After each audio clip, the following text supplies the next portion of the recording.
Welcome back for the last game of the night. It's AaB versus Native. Why are you laughing? Why are you You know laughing, why Jamal? I'm laughing. It's the off-air stuff that we don't get to quite broadcast all of the time. And I've got to say, normally I'm quite staunch with that. When we come back in, stern face. Yes, I always get to But see that one actually got me. So I appreciate that one.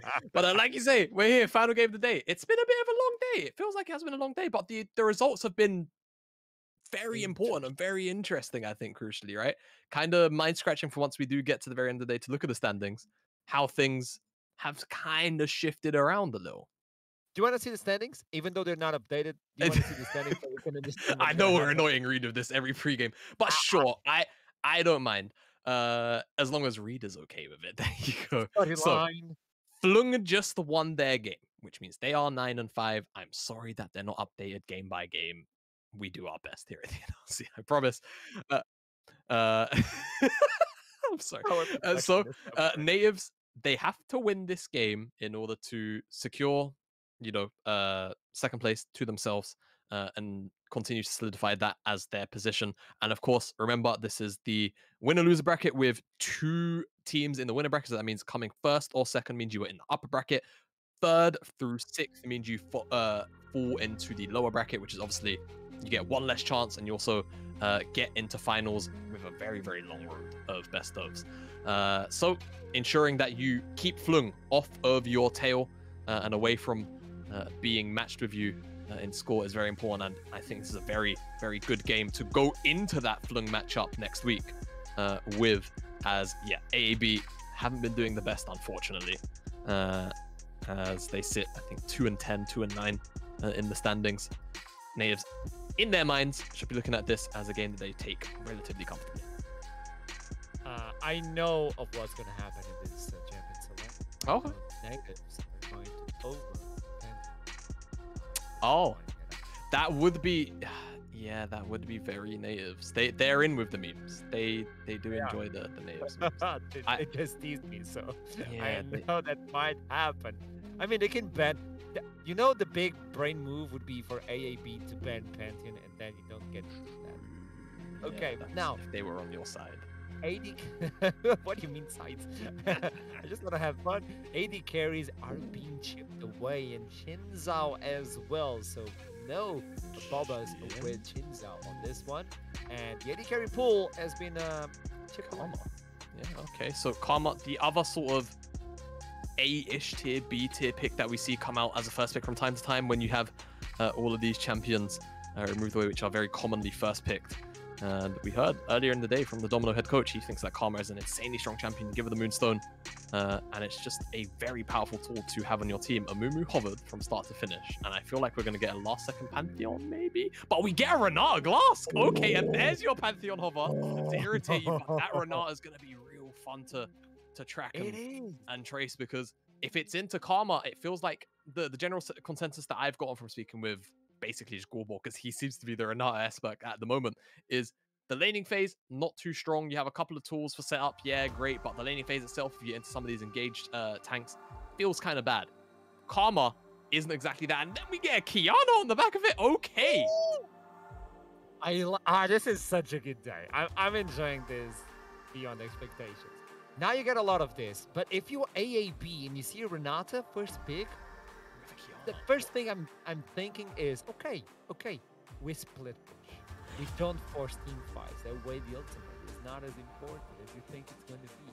But with the Kiana, it's popping up, by the way, in the super server, Kiana back in the jungle, but it's a rough early game.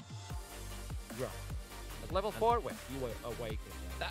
That has typically been the case though with Kiana, right? Those early levels not always great. You have like a lot of pressure just because, you know, the combination of locking somebody down with that with the Ice Blade is very, very potent. But Norless locked in on the opposite side. I expect Bobas to go for something like the Jarvan or a Lee Sin, but instead we actually get the Kai'Sa lock. So that's going to be Norless Kai'Sa on the bottom side in more cases than not, because of course Kai'Sa has been getting picked up in the mid lane recently.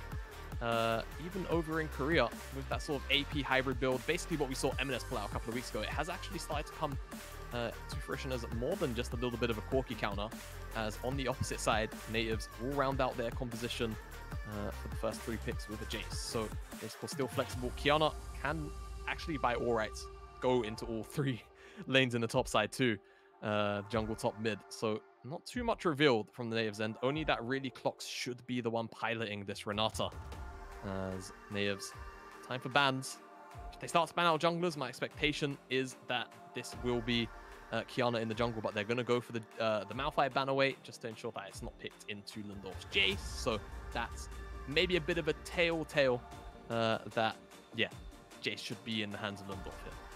It should be, and you take away the Malphite, you're giving it away. Obviously, you don't want to fight that one. Probably can take the Wukong away as well. It is one of those matchups that if you can pilot it, this can get demolished. Now, you look into the mid lane, you take the normal ones, you take away the Yari. It's such one of the safest picks. You still don't know what karma is going to land in the end. But take away the Ekron. So you still don't know what's happening in the jungle. Want to take away those. But Olaf, for instance, Olaf is one of those early champions. You can actually put Olaf in the jungle and then invade Qiyana. Yeah. And that would be a good shut down. Yeah, it could be a good way to shut things down. It depends on Nativ's 4th pick, because I think if the 4th pick is another short-range champion, then there's honestly room for it to work, that Olaf pick. And I think when you've already got Kai'Sa Nautilus on the bottom side, you have a lot of aggression, a lot of dive to pull up on the Olaf, the Karma to speed up the Olaf as well. There's a lot of facilitating that could go down there. And there's your very standard, we'll call Pantheon hover now. The, what do we call it? The salute, the Archerim salute. I'm just saying this. So happy, I love it. My heart feels so happy. Ooh, talking about movement speed.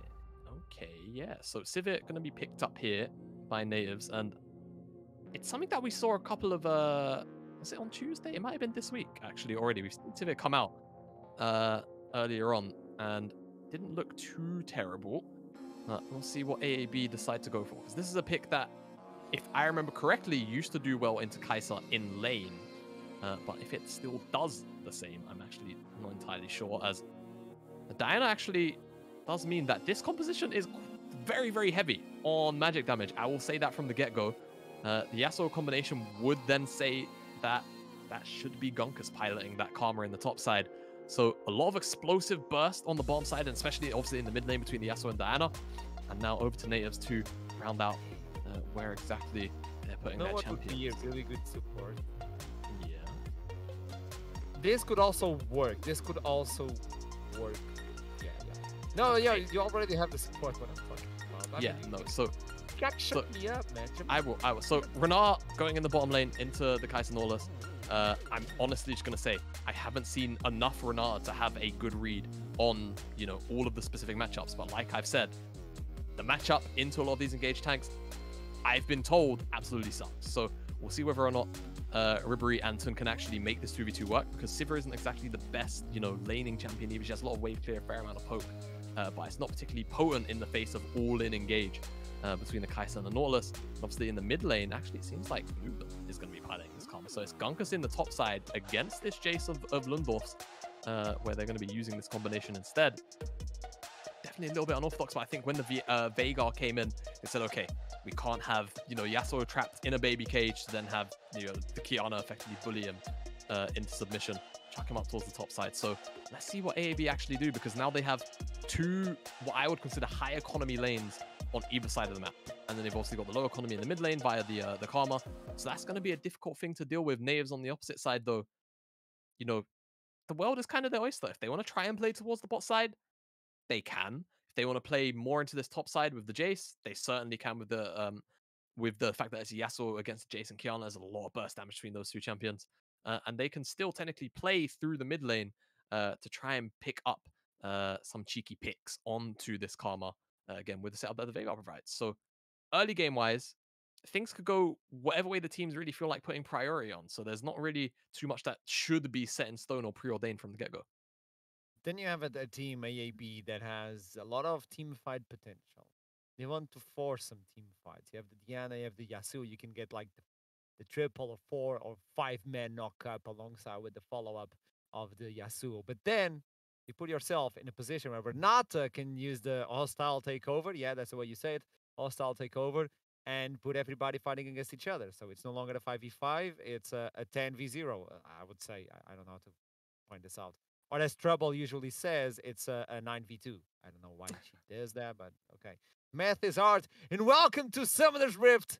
Nativz versus AaB, last game of the day. Nativz needs this one if they still want to fight for that second place. Meanwhile, AaB, it has to be a miracle. It's not even a miracle run. It's like a miracle on its No, own. I think they are. Yeah, they are out.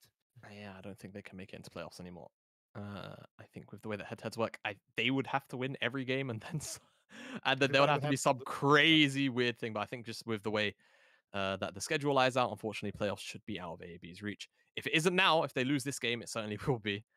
And Nativz will look to put a stop to that. And if AaB lose this game, there will be 2 wins behind Verdant and 3 wins behind London United for a shot of making it out of the relegation zone. Things do not look good for this team right now. It's going to be a calm game, and look at this. Since you're playing versus a Karma, you're allowed to take the Tear of Goddess as the first item into the mid lane for Ryle, for the Veigar. You suffer a little bit of mana if you want to farm as much as you can with a Q to stack up that ability power. So that tier is going to help him tremendously. And if you go for the staff later on, you get all that ability iced, and the cage is going to be really low in terms of cooldown. Yeah, exactly. What I do expect may end up happening, though, is Raleigh will probably sit on the tier just to have the extra mana throughout the laning phase. And get some of the regen back. Because what I do see from the more astute Veigar players is, you know, things like Ludens, for example. Ludens in this game, there's 4 champions that probably won't build too much magic resist. So Ludens into like Shadow Flame. Probably a high burst damage build. And then from there, you can kind of do whatever you want. If you want to continue to go full AP, go full AP. If you want to go more defensive items, go more defensive items. It's really up to him. And I think especially when this composition from AaB is so heavy on magic damage, wouldn't be too bad going things like Banshees, going things like even full-on tank items like a Force of Nature, for example. You wouldn't mind if you're stacking up that passive efficiently. That was a heavy punish. Yeah. From Flux with the Renata, with the Guardian as well. We heard Goldberg talking about that. If you're forced to play versus a melee or a hard engage bot lane, bring the Guardian, you get yourself tankiness, get the bone plating as well. And flinching is not his cup of tea. You have the second win. Oh, nice way to pull him and cross him around. But there you go. You put yourself in the position. And you're the one getting the hostile takeover. Topside, Lundorf in jeopardy right now. He's trying to face it. Gunka solo, but the knockup keeps him alive. Oh, that was risky business from Gunkus. Lundorf, one more auto attack. It feels like any more movement speed, he gets that 1-for-1. Well, that's AaB picking up 2 quick kills. 1v2 in the top side. Almost goes awry for them, but in the bottom side, it's a clean 2v2 kill onto Clocks. And like you were pointing out, right? The lane just kind of sucks. If you're against these engage tanks, you get hooked in. Especially the burst of Kai'Sa Nautilus is why it was so popular at MSI last year. And I think even Worlds before it. Such a high priority duo as the Plasma stacks just come in, right? You get 1 auto, 2 autos, Plasma, W. It's just, yeah, it's just so much damage. And you can't really deal too much about as Lundorf is just returning in kind, whatever Gunkus is putting out to him. The auto attack, Oh, he got canceled. I think it gets cancelled by the fact that Gunkus dashes out of range. Kind of unfortunate. There is that brief window where we'll talk about it in a second because Lundorf in trouble. I actually think Bobas missed the first Q. As he still goes back? The Mad Lad, he might get killed! Bob was with the Moonlight Lights, picking up Lundorf for another one, punishing the teleport as well. He's going to miss so much. This lane is almost over, but obviously Lundorf is still going to fight. AaB getting Gunkus ahead as they want to. Look at that, that's almost 3 that's waves. A cannon. 6 it's range 2 minions. waves. 2 full waves worth of gold. Oh my. And experience. Above all, experience. Actually, if in a second we'll see, I think Sniddace would be good. Lundorf XP wise, yeah, thank you. Reed already knows. He's half a level down. That is not the best place to be. The last breath will be available way before Lundorf hits level 6. Yeah, and that's the thing. Lundorf doesn't exactly gain access to an ultimate when he hits level 6 as a Jace.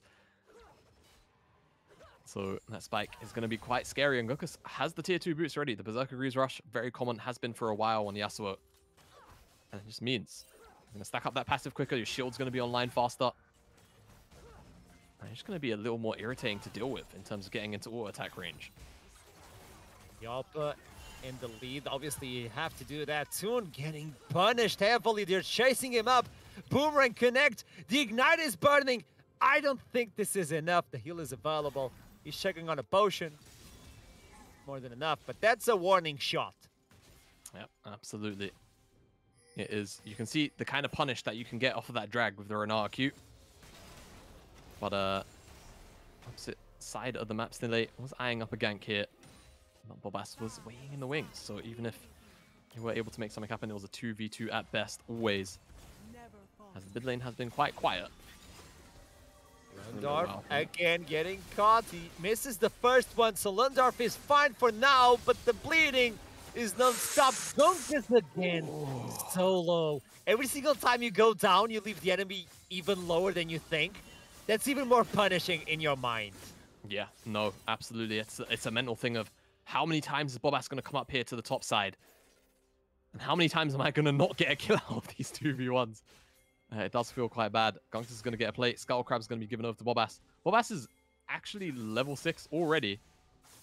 I think he has more XP than Gunkus right now before Gunkus eats up this wave, comically. As they're just going to... Yeah, not again. He's going to get him, but now he's alone. In the 2v1, he's on the other side. Lundorf getting really low. Here comes the moon. Is it not enough? Bob is now running away. Here comes at least the Q, the Hurricane. Clocks wants to get the slow. He's able to do so. Snille flashes away and finally gets a kill. Revenge coming in for Nativz. The handshake doesn't connect. And the last breath is not used, as Gunkus will surely, slowly get the shut down by Snille. There you go. Gunkus gets shut down. It's just an overreach from Bobas and Gunkus, and it's good read from Clocks as well. What? But more good read is Joppa. But that hook was disgusting. It was, and he goes down. No! Joppa survives. How is this possible, Jamada? Pop your potions when you end up in situations like that. Lundorf going to come back into the game a little bit. It's a big wave for Bobas to miss. He's going to get a plate, get a free wave. And I think the cone is there for him to get out. Pretty sure it is. I don't think it's been used. And actually, gonna have to walk the long way. Never mind, it's not there. But that lead that was building in the top side for Gunkus and Bobas, suddenly, at the very least in the CS department, has been closed. So yeah, actually, if we can take a look at the gold, because you know a plate got taken. Obviously, there's 2 kills. Lundorf doesn't have any kills. What exactly is going on between the 2 top laners here? So it's still a 600 gold difference. Which, you know, it's a big lead to have. It's effectively being up 2 kills, which is exactly how many kills Gunkus is up. So, good job me for doing basic maths. But it just doesn't feel as bad anymore because of the XP. Yeah. I think crucially, as we've got the replay of the bottom lane hook, let's take a moment. Yeah, I mean, yeah, it makes sense. No, it's a good hook. It is good. But Joppa just isn't expecting. You know, he feels like he's behind the minions. That he's got a good angle on it. But this is why we pop our pots. Not even close. That would be what I would type, by the way. Yeah. 2 HP, twice that I needed to survive. Bam. I also do math. Yeah. Top side now. Snille trying to get some sort of revenge. Supreme display of talent. The ultimate from Kiana is available right now. Could be something to put Yasuo against the wall. Gunkus is hugging the wall as well. It could be a good engage. The Audacity, which is the E, getting himself close.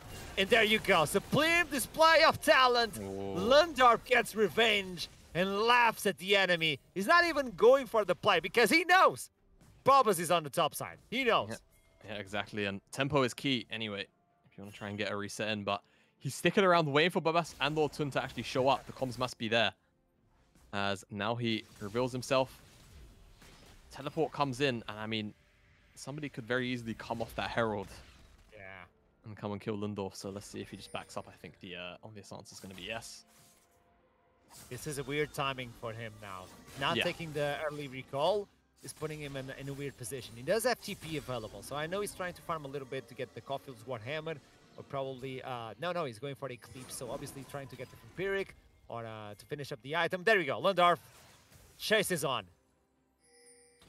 That was a disappointing chase, but a chase nonetheless.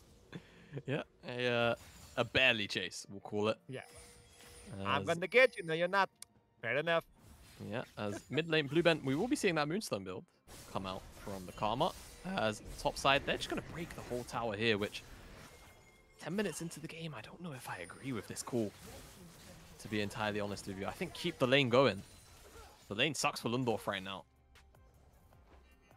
Because teams, when they get into this situation, they very frequently, they don't actually know how to push the lead further.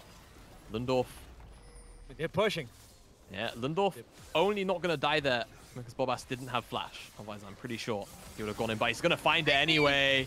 He doesn't have flash, but he's still there. There's some support by the mid lane, but also Blue Ben is there, so they're going to take Lundorf yet again on the top side. Lundorf getting camped for the first time non-stop, as Gunkos usually is the one getting punished by that. Yeah, but on the bottom side now, the pressure's been mounting. Hook comes in onto Snille, but they're just going to execute him. Oh, you're not the assassin if I get to kill him, but the supreme display of talent still gets him. He's trying to survive with the bailout, but he doesn't get a bailout of himself. And there you go. You may deal a lot of damage, Kiana, but you also take a lot of it, as Clocks is now going to get hooked. Blue Ben with the rotations, going to the bot side now. And there you go. This could be another one, as the Hikathin Rain falls upon the enemy, Renata. And now AaB are picking a bigger lead.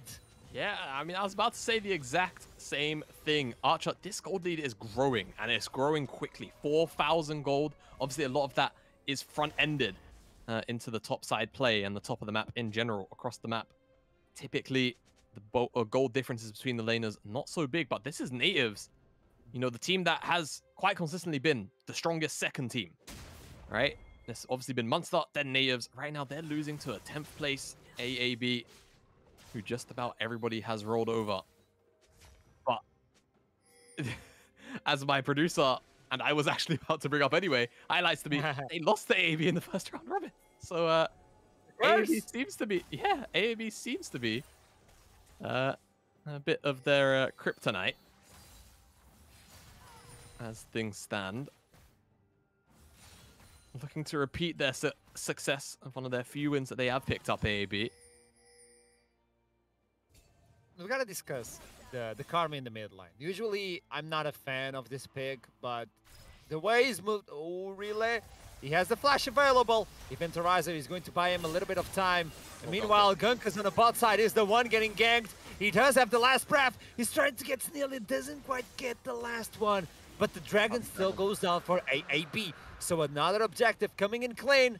Oh, he wanted to stun, but he's not able to do so. The handshake is there, but that's not the handshake they want to do. Hostile takeover, and they use the wall in the middle of the dragon to get the ultimate and supreme display of talent. They get a kill, nonetheless. But still, objective for AaB. Oh god, I've just realized something. Yes. And it's going to trigger me. And I'll talk about it after Blue Ben maybe finds a little bit of irritation onto Lundorf here. I mean, he's comfortable. He's not! No, Run he's away! Blue Ben! The healing! That's disgusting! Casters, by the way. Clocks, Clocks is floating. I'm not sure if you've noticed. Reed, can we pull the camera over Clocks for a second? He's got the, Renata has the Alistar bug. Oh! Yeah. You'll see it when... Yeah, you'll see it a little more when she walks on, for example, the river. Yeah. Oh, no. But, it's something that always gets me, for some reason. But yes, anyway, Lundorf finding out the hard way why Moonstone Karma is very obnoxious. Of course, shield and heal power increased fast in combat. I'm getting you can see it now. Yeah. She's over it, man. Yeah, she is hovering. I don't think they ever fixed it with Alistar either. I'm not sure how it Please don't go to the river. Don't go in the river, please. Don't, No, clocks, don't do it. Oh, no. Oh, what is this? Bro, She flying. it's very scuffed. But It's fine. she had a Let's little move away pistol. from this. Let's move away. I never knew she had a little pistol. That's the attack. Yeah. Huh. What do you think she does? Like, I don't know, just some kind of poison? arcane No. thing, you know? Like, well, Arcane has weapons. I don't know if you saw the hit show. Yeah. On yeah, no, the Netflix hit by- show. Oh, on Netflix. Yeah, Ah. I think there's the character called Jinx or something like that. Oh, right. Oh, Jace, too, right? I mean, my favorite one is Silka, so yeah. Oh, okay. Yeah. Obviously. I had to go for madness, you know. I had to go for madness. Really on the bot side now, pushing as we focus back into this game. Nobody stopping the Vanguard. So far, 265 AP, getting himself the Everfrost. Yoppa may get caught, so he's forced to flash away. Spell Shield is still available. He's not going to proc it yet. As Nila comes in with a display of something. what as Clocks comes in, hostile takeover! Everybody jump!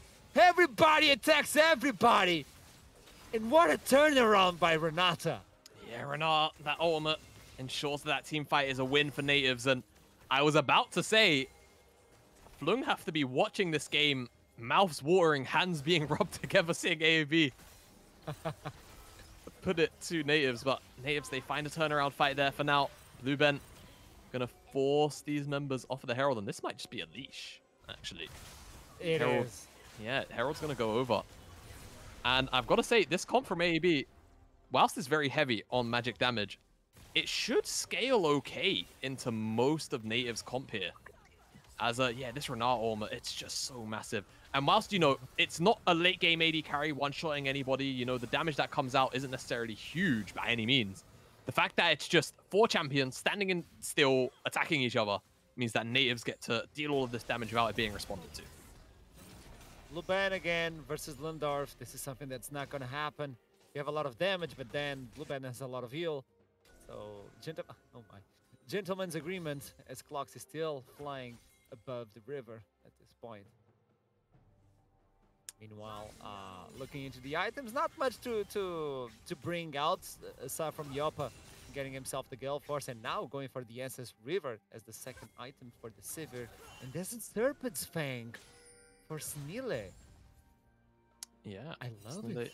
Yeah, I mean, it makes sense, right? You've got Way quite a too lot many of shielding on. Basically, every champion has a shield in their kit in one way or another, so it does make sense. And obviously, if you're looking to cut through Karma in particular, it's going to work out just fine. If Karma doesn't get caught in that ultimate combination, and she's trying to mantra Q everybody, obviously the shielding is going to be heavily reduced, and that's going to make a major difference on some of the follow-up that can be provided. As Dragon 15 seconds away, speaking of shields, AaB, they have priority in the river. They're looking for Lundorf. We find him, he gets low, he gets taken down. This is a poke that is not going to be present Look at the flank, in the though. team fight for the Dragon. The flank, though, of Snille. I think they've got pings on him. They know he's roughly there. Are they That going to could be be able a to respond? perfect ultimate, gets 3 of them, but what is the follow-up? There you go. So, hostile takeover. Ribery doesn't even care about the enemies. Gokus is going in relay, tries to get the ultimate. It's not enough damage. Finally takes him down for a killing spree. But meanwhile, AaB deny the hostile takeover. They don't care. Oh, then AaB might be Flung's new best friends at the moment as they're trying to contest this dragon. It's a double teleport. That dragon's going to go down, though. But Really what happens gets to the a fight burst. after? There's the burst. Boo! Goes the dynamite. Goes to the backside. And there we go. Kiana flying about between this team fight. Blueben is getting lower by the second. And really is looking for the prow. Looking for the prey. Maybe get him. Event Horizon. Here comes the burst. It's not enough. Call an ambulance. Blueben getting away. Blueben will walk away from that one with his life, and that's one more dragon away from Soul for AaB. I can't believe What's happening? I am saying this right now. AaB find himself with a 1,400, 500-ish gold lead. And Nativz not looking like their usual selves. We did say, leading into this game, whilst it is certainly a game that they should be picking up and winning, they've been looking a little bit up and down recently, and this is looking more like the down of that roller coaster right now.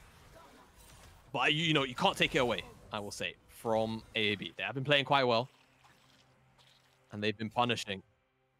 And we've seen moments of, you know, unison from Nativz in some of these team fights, but it's just not been to the same level that what we've seen AaB with. And this flank here from Snilly could have been detrimental to AaB's victory, but pings came out. They had a rough idea of where that Kiana was. And Bobas not really in much of a threat of a position.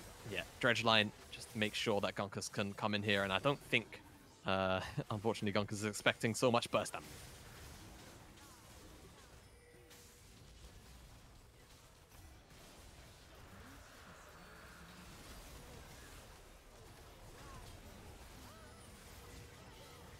Was clutch.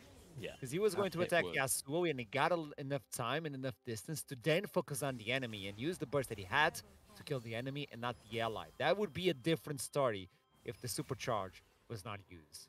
Yeah, exactly. It is used, gets away, and is there still the replay? We still have. So I think Reed might be having. Oh, okay. Don't worry, guys. Oh, cool. Don't worry, we're back though. Replaying live. Replaying live.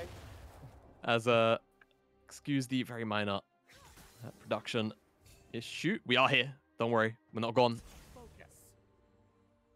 But Nativz, what isn't gone is the gold difference between them and AaB. 2.5 minutes. They need to find some kind of tangible, I wouldn't say lead, but just something to lean on right now. And it could be this Veigar. Level 14, Death Cap, Everfrost. Stopwatch him in inventory, 10 stack Dark Seal. Can we take a peek at the amount of AP? Yeah, it's got to be 600. Oh, I was going to say like 670, but I guess. 725 in 21 minutes? Yeah, can we over the ultimates? Can you give me the primordial burst? Oh, my. 5k burst if it's at the maximum threshold. Well. Okay. Dark 1,000 damage for the W. Call it 900. But let's not round up. Let's not round up. Okay, let's round down. It's 900 damage still. 900 damage on a W. I think it was about 700-ish for a Q. Yeah, 677. Oh my. That's a scary burst combo. Yeah. And this Veigar. It is not a combo. You know it's like Control Alt Delete. Exactly. And this is, we're kind of approaching the damage numbers on Veigar where he can pretty much outsmite junglers. So if Veigar's alive and AaB are trying to do a Baron and Rel is on the outside of the pit, they're going to have to think twice.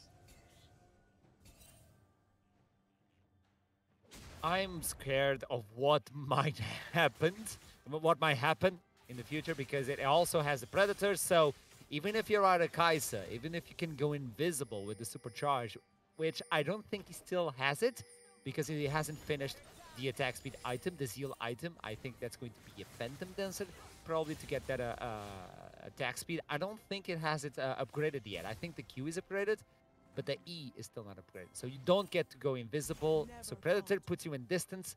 You don't have a way to clean yourself out of that stun, and that is a one-shot. Yep, absolutely it will be. Blueben getting predated on by the Veigar. Yeah. That was a trailer of what might happen as they were doing the Baron. They were not even teasing. That was the Baron. They have enough damage to do it. Yeah, absolutely they do. Between this sort of combination of items, it's a bit of a yard sale in Gunkus' inventory right now. And the Diana being at 2 items and the Kai'Sa with 2 items is very, very doable right now. But they've given up sole position, and this is very dangerous. They've got to walk into Poke of Jace. They've got to walk into Fog of not knowing where this Kiana is. Event Horizon Cage is about release caught! He gets caught, he pops up the stopwatch. Snile finally getting the surprise display of talent in the backline. Clocks gets a perfect hostile takeover as everybody on Nativz is killing each other. Finally, the cooldown is over, but look at the HP bar of Nativz. They're so low, but they're picking AaB part by part, tune by tune. Bobas tries to go in, but the spell shield is going to protect Lundorf and Yoppa as Soon re-engages. What? I don't know what happened, but I'm confused for the double kill. Meanwhile, only Ribery is alive. I don't know for how long is... Oh, really? Trying to get... There you go. It's not even a combo. No. He, just dead. Just dead on the side. The lead is gone. Yeah, and Baron now is going to be on the table. The lead is going to be more than gone. It's going to be exploded as they deny the soul. They get a clean ace. They'll get the mid tower if they want it. They could have even done Baron, but maybe worried about not having too much of a health bar to actually tank it, I think. We have to rewatch this team fight. It was so broken apart. There were so many things happening at once. Yeah, and the dredge line comes in. Immediate ultimate stopwatch is good. Wind wall blocks a lot of damage that can be returned. Look at the top side of the fight though. Still late. Blocking out, of course, the Kai'Sa, but it's the hostile takeover that hits so many of the AaB members, which kind of just stops any likelihood of an AaB advance, and it means that health bars don't drop. Gunkus, what does he get one shot by? It's oh, oh, he got outplayed. Right. Okay. Sure. I thought I don't know what I thought, but that was through shield bow at almost 1000 HP. Do you still want to round it down? Do you still want to do it? Because that's spiteful. Yeah, that's powerful. And it's a present, by the way. The skin said, what? What do you mean 900 AP? 1800 damage? And you're telling me the skin sends a present? That is not a present! No, it's fine. It's okay. 1100 damage. I'm going to round down to 3 magic damage, man. I mean, that's like getting socks at Christmas, man. Oh, you have a present. It's socks. Oh, no, socks are fine. Don't be a baby. No, socks sucks. No. I wouldn't mind a pair of socks right now. Free pair of socks. You know what? The worst present I got in my life in Christmas, I got a pencil. I'm just going to put it out. It was wrapped up, a big box. It had a pencil inside. This is why I main Teemo. You know? That's where my hatred began. It's a dark turn for Brother Archer. That was my evil arc. It was the start of the evil arc. But now, focusing on this game, the late game is what they need. And Gunkus is alone. He has to flash away. Booyah! Oh, the wind wall is perfect. That's the way you block the socks as Yoppo runs away. That's a perfect upgrade. But the hostile takeover puts Toon against everybody. Oh! Wait! Ribery killed Yasuo! Yeah, I think Ribery got hit by that hostile takeover and it killed Gunkus. It was somebody that had enough damage to execute the Yasuo, and now with top jungle dead, that's the big combo that you're scared of inside of the pit. This Baron can get started up. And remember, there's not too many tanky members available on Nativz, so they will get chunked out doing this. Look at the members of AaB. I think they'll be late because of how much damage this Veigar's doing. Veigar's going to stop them from approaching, but they can maybe try and find a fight after the fact. We'll just back away, though. Cage is enough. And Baron secured here. They get a replay of, Gunkus just being out of position, doesn't retreat back with the rest of the team, gets stunned up. Windwall blocks that ultimate from Veigar, crucially. Gets hit by the Dark Matter, though, on the way out. And that means that he is more than chunked. But look at this ultimate, again from Clocks, because it hits, obviously, the front line entirely, but I think Ribery just can't get out of range. Is it Blue Ben? Is it Blue Ben? No, it's... Oh, it's not. Boom! Boom! That's unfortunate. As, Bobas left dead to rights because there was no follow-up from the last breath. A Jopper. No, he's just checking the time. Yeah. Oh, okay. It's like, oh, we have 1 minute until the dragon. Okay, just checking. I've never heard someone say they're checking the time. A misuse of stopwatch. I'm stealing that shamelessly. Oh, you're fine. You're fine. I'm stealing that shamelessly. As we'll see whether or not that's important, because at the end of the day, it's a burst combo from Bobas and Gonka, so we have to take that seriously. No stopwatch being available could actually mean death for Joppa. Can you get close to the turret? The Predator has been popped. No, Can you get close to this? I mean, Santa is getting dangerous around this time of year, man. Yeah. It really is. As Rel, it's just going to be such a nightmare. Bobas, what can you do? Hey, after Zhonya's. And boom. Yeah. It's something that happens. Supreme display of skill. It's beautiful for Blue Band to get locked in. Gunkus gets in the wind wall, but it's not from the front, it's from the top side as the handshake is there. And there you go. They're killing each other. Blue Band is alone. Ribery goes to the backside, but he's lonely. Where what is Kaiser supposed to do versus 5 members? Nothing. That's what she's supposed to do. Nothing. As Nativz are looking for the pace, they're looking for the timers, and well, they don't have the stopwatch, but the time is still time to finish. Yeah, it should 1,000 be AP. the end of the game here for Nativz, as they will dive onto Gunkus. Gunkus will die, and if Tun wants to have his KDA ruined, well, it really seems up to the task. As Look at Lundorf. He's smiling. It is revenge. Okay. Nativz takes down the Nexus to reclaim themselves the second spot so far. Yeah. While Relay had 1100 AP. Yeah, still 4 more games left, but I've got to say, AaB made that scary for Nativz for a good couple of minutes there. I have to say, it did really look like AaB were in prime position to take down Nativz. Unfortunately, just too many fights went in the favor of Nativz. That's when we started to really see, you know, the strength of the team still shine through, despite the fact that, yes, something clearly seems to be up, whether it's the early game plan, communications, whatever is going on right now inside of Nativz. It's still very visible, but they seem very capable still of communicating how they have to team fight, how they have to deal with these kind of engages that we saw AaB come out with. And unfortunately, the execution just fell short on the AaB side. And it's definitely a bit of a shame because with that loss, that definitely mathematically takes them out of playoffs. We knew that was probably going to be a thing, but now they are in a very tough spot to get out of relegations. They sit 2 wins behind the team closest to them in Verdant, and then the next team above them to actually hop out of relegations is sitting at 5 wins. So they need to win basically all of their remaining games to have a shot, and London have to lose all of their games, which, given their current form, kind of just looks unlikely. Division 2 relegations exist in summer between spring split and summer. It's something that I have to take into account. And obviously, we need to talk with them to understand what is going on in the team. So with that in mind, we're going to take a quick break and we'll be right back with the interviews.